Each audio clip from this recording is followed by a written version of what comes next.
Halo teman-teman, dalam sesi ini kita akan membahas tentang art terapi atau terapi seni. Jadi begini, tidak selamanya, terutama di awal-awal pertemuan ya, seorang klien itu akan terbuka terhadap masalah-masalah, apalagi akar masalah yang dihadapi ya. Jadi biasanya yang mereka akan ceritakan itu masalah-masalah umum ya, seperti insomnia, ada kecemasan-kecemasan tertentu, ada obsesi kompulsif ya, ada perasaan-perasaan yang mengganggu gitu ya. Nah, tugas bersama, sekali lagi bersama ya, antara klien dengan terapis ya, untuk sama-sama membahas bahwa masalah itu hanya di permukaan, tapi akar masalahnya apa sebetulnya. Nah, ada beberapa macam teknik terapi ya, seperti analisis mimpi, kemudian analisis imajinasi atau visi ya. Namun yang banyak digunakan orang adalah terapi seni atau art terapi ya. Kita melihat ini ya. Teknik terapi seni ini akan kita bahas karena cukup menarik. Intinya itu terapi seni itu adalah memanfaatkan seni untuk melihat masalah-masalah yang berada dalam ketidaksadaran yang bisa muncul dalam bentuk simbol-simbol yang perlu ditafsirkan bersama antara klien dan terapis. Hal yang disimpan di dalam ketidaksadaran, tersimpan di dalam ketidaksadaran itu ya, melalui simbol-simbol akan bisa dideteksi, kira-kira itulah penyebabnya. Metodenya sederhana. Klien diminta memproduksi berbagai karya seni. Medianya bisa macam-macam. Bisa lukisan ya. Kalau klien suka dengan lukisan, misalnya memakai akrilik atau cat air, tapi bisa juga hanya dengan pensil warna atau pastel ya. Bahkan bisa juga dengan pasir, jadi semacam sand gitu, atau tanah liat membuat sculpture ya. So sangat bebas dan sangat tergantung dari kesepakatan antara sang klien dengan sang terapis ya. Jadi medium tidak terlalu masalah atau tidak terlalu penting ya. Demikian juga hasil seninya atau karya seninya itu bukan dilihat keindahannya. Jadi klien tidak usah khawatir bahwa ada penilaian-penilaian yang sifatnya artistik dari terapi, dan terapis pun tidak akan melakukan penilaian-penilaian yang sifatnya artistik atau estetis ya, karena bukan itu tujuannya. Tujuannya adalah untuk melihat ekspresi dari yang ketidaksadaran itu tadi ya. Nah, kita akan melihat sebuah contoh, karena kalau terapi seni atau art terapi itu sudah begitu banyak kan ya kita pelajari atau kita dengar atau kita baca yang mengenai itu.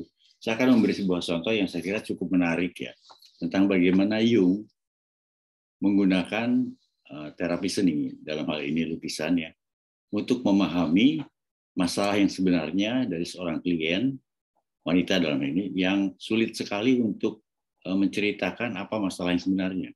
Ya, jadi gini, pada suatu hari datanglah seorang klien wanita. Klien wanita itu sendiri cerdas ya, dan karirnya gemilang ya, karena biasanya memang klien-kliennya dari Jung itu memiliki kemampuan yang cukup lah untuk melakukan proses konsultasi dengan Jung yang secara finansial cukup tinggi ya itu. Dia juga, wanita itu mempunyai seorang ayah yang hartawan lah katakan begitu ya. Namun dia memiliki kegelisahan yang berat ya, dan merasa ada sesuatu yang salah dalam dirinya. Namun dia tidak paham itu. Bahkan Jung dan klien itu sama-sama tidak memahami apa sebetulnya akar masalahnya, hanya tahu gejalanya. Namun Jung menduga biasanya ya, tidak selalu, wanita-wanita karir yang cerdas dan kelihatannya mandiri dengan orang tua atau ayah khususnya yang cukup dominan, itu biasanya memiliki father complex. Namun Jung tentu tidak akan berani langsung mengatakan itu father complex ya, karena dia membutuhkan evidence atau bukti-bukti untuk memperkuat dugaannya itu. Maka perempuan itu diberikan tugas untuk melukis. Pertama-tama yang diminta dilukis adalah lukiskanlah mimpi yang Anda alami, kata Jung begitu. Nah, karena wanita itu baru datang dari desa tempat ibunya, ya, dari Denmark waktu itu, dia punya bayangan bahwa saya akan menggambar sebuah pemandangan. Namun ketika menghadapi kanvas, secara tiba-tiba ada sebuah visi yang melintas dengan kuat ya di wanita itu, yang akhirnya dia membuat sebuah lukisan yang sama sekali berbeda dengan niat dia untuk membuat pemandangan. Dia menceritakan kepada Jung bahwa dia ingin melukis dirinya yang terperangkap dalam sebuah batu karang, kumpulan batu karang di pantai. Setengah dari tubuhnya itu ada di dalam batu karang itu, terjebak, katakan begitu. Dan Jung mengatakan ya silakan saja dilukis.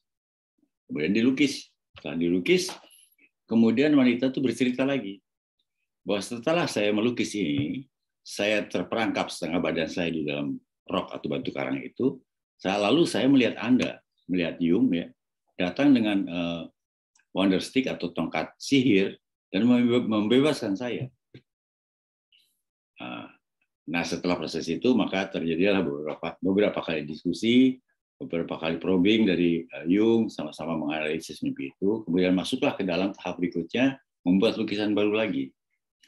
Nah, di lukisan baru lagi, di lukisan kedua itu ada perbedaan.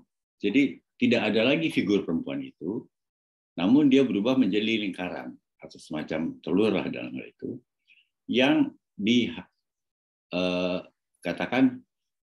disabet atau disentuh atau disambar oleh petir yang sangat kuat, sehingga itu pecah dan lepas dari karang itu. Nah, di situ Jung mulai mendapat insight, karena Jung kan belajar mitologi. Dia menganggap bahwa petir itu adalah simbolisasi dari dewa Zeus, dewa petir. Nah, dewa petir itu adalah seorang laki tua yang sama seperti Jung, seorang laki tua yang tugasnya pun sama, yaitu membebaskan perempuan itu. Maka di situ Jung mulai merasa bahwa kemungkinan dugaan dia, father kompleks dari perempuan itu memang nyata adanya.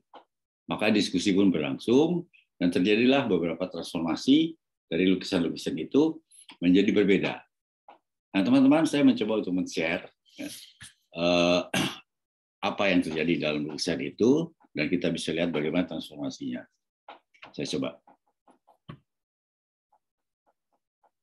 Nah, ini teman-teman, jadi inilah yang digambar oleh Nona X ya.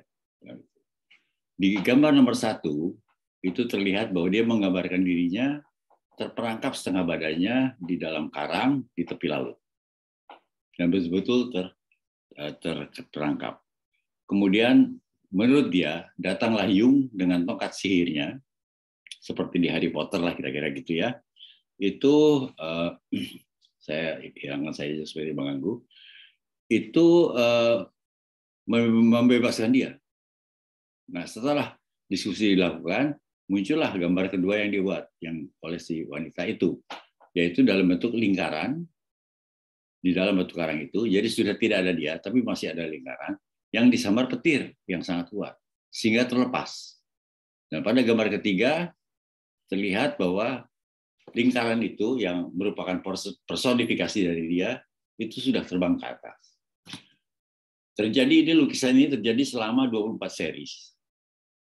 At the end of the day, pada hari terakhir, ketika perempuan itu menjadi lebih individuatif atau lebih memahami dirinya, dia berhasil membuat sebuah lukisan mandala dengan teratai. Dan dia memahami bahwa dia harus melepaskan diri dari bayang-bayang ayahnya. Dan secara berangsur-angsur, semua problem-problem yang di awal itu berkurang dan kemudian menghilang. Demikian teman-teman, itu contoh dari satu art terapi atau terapi seni yang lebih bersifat klinis ya. Namun terapi seni itu tidak harus bertujuan klinis seperti itu.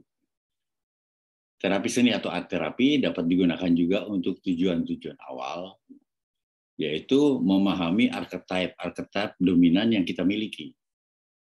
Karena kalau kita memahami archetype yang kita miliki, maka paling tidak itu akan menjadi langkah besar untuk mengenal dan memahami siapa kita.